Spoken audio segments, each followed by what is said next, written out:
Dans cet exercice, on considère un proton accéléré par une tension U qui entre dans l'espace où règne le champ magnétique B, uniforme.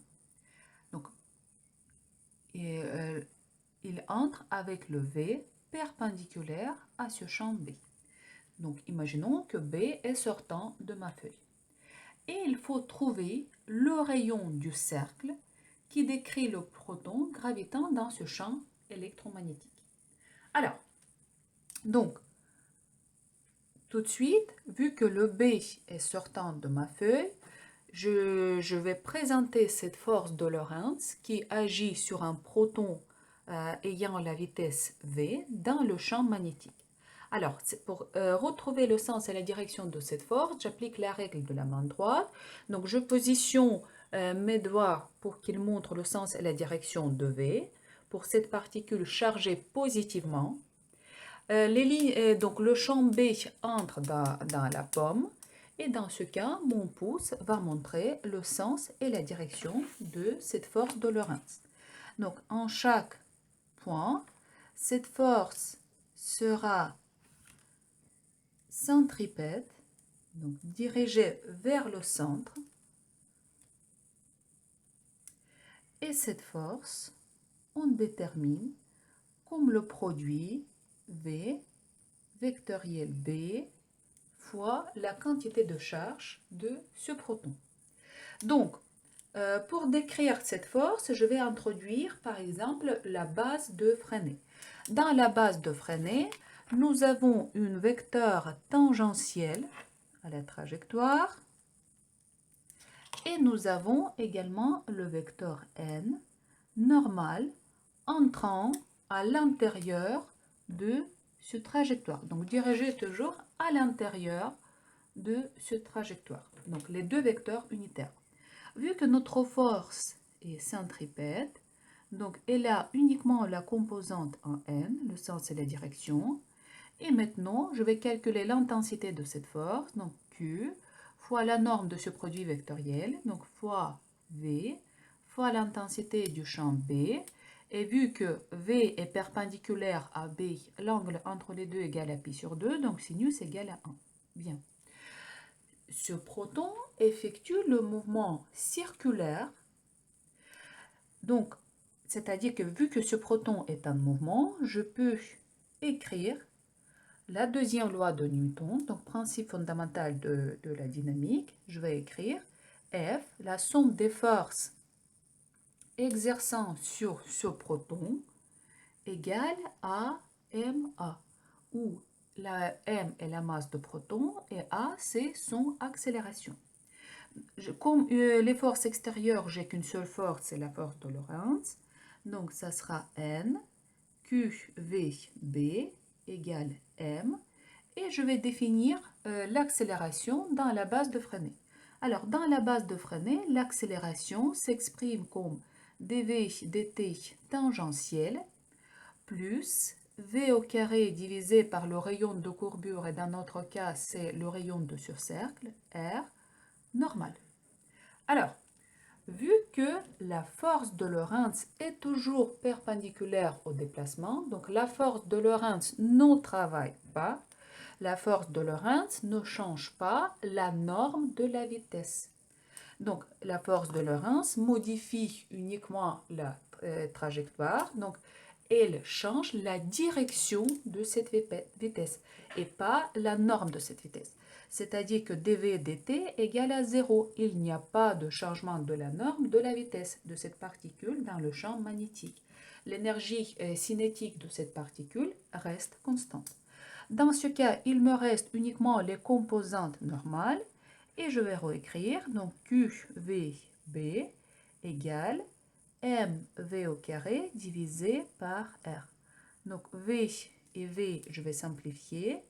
Et le rayon, je trouve, donc ça sera mv divisé par qb.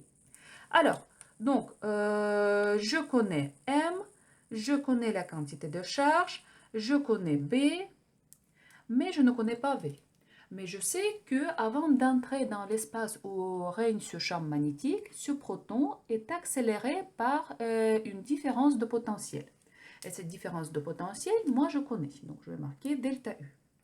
Et je peux toujours lier la différence de potentiel avec la vitesse de ce proton. Donc imaginez un proton qui est initialement au repos, ici, qui entre dans la chambre où il y a le champ électrique, donc le champ électrique, qui accélère ce proton.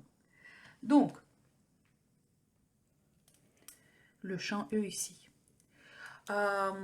Juste un petit rappel, les lignes du champ, donc pour les visualiser, on sait que les lignes du champ commencent sur les charges positives, des champs E, et se terminent sur les charges négatives. Donc on peut imaginer que ici il y a la zone avec beaucoup de charges positives qui produisent ce champ électrostatique, et de l'autre côté il y a toutes les charges négatives vers lesquelles sont dirigées ces lignes du champ E. Donc les lignes du champ E sortent toujours des charges positives et entrent dans les charges négatives. Donc les charges positives ici, les charges négatives ici. Donc ce proton qui a une charge positive sera attiré par ces charges négatives et sera repoussé par ces charges positives. Donc ce proton va suivre ces lignes du champ rectiligne. Donc il sera accéléré vers les charges négatives. N'oubliez pas, c'est que les lignes du champ montrent toujours le sens de la diminution de potentiel. Donc nous avons l'expression moins gradient de V. Dans notre cas, quand, imaginons, nous avons qu'une seule variable, donc la ligne du champ suit uniquement x, donc ça sera moins dv dx ux. Donc, les lignes du champ montrent le sens de la diminution de potentiel. Donc, le potentiel à l'entrée, le potentiel initial, sera plus grand que le potentiel final. Dans ce cas-là, quand on parle de la différence de potentiel ici, pour cette configuration-là, pour qu'on puisse accélérer le proton, donc ça sera V final, toujours, moins V initial. Donc il faut appliquer la différence de potentiel négatif pour qu'on puisse accélérer ce proton. Donc à l'entrée, le potentiel est plus élevé que le potentiel à la fin. Donc, et maintenant, tout en prenant en compte toutes ces considérations-là, ce qu'on va faire, vu que le système est isolé, on va utiliser l'énergie de théorème, le théorème de l'énergie mécanique. Donc, le théorème de l'énergie mécanique nous dit c'est que dans le système isolé, il n'y a pas de variation de l'énergie mécanique. Donc, l'énergie mécanique déjà, ça sera l'énergie cinétique de ce proton plus l'énergie potentielle. Et cette énergie mécanique va être constante. C'est-à-dire que l'énergie mécanique initiale doit être la même que l'énergie mécanique finale. Donc, initialement, ce proton est un repos, donc l'énergie cinétique initiale égale à 0.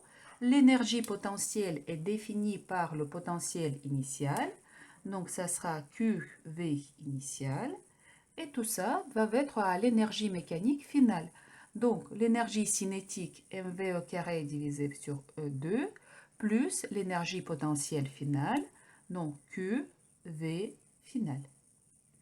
Et je vais réécrire, ça sera mv au carré divisé par 2, Q, V initial moins V final. Et dans ce cas, V initial moins V final, ça sera Q delta U, valeur absolue. Donc, de toute façon, ça sera positif parce que V initial est supérieur à V final. Donc, on aura quelque chose comme delta U. Donc, grandeur physique positive, grandeur physique positive. Donc, la vitesse, donc on cherche la vitesse, ça sera 2 fois Q delta U divisé par M racine. Donc, dans l'expression de R, je remplace V par son expression et j'obtiens donc racine de M au carré, Q au carré, B au carré, fois 2Q delta U divisé par M. Donc M et M, Q et Q. Et j'obtiens l'expression de rayon comme 2 delta U M divisé par Q B au carré. Donc, le rayon de la trajectoire circulaire défini en fonction de la différence de potentiel de la masse de protons du champ B et de la charge de ce proton.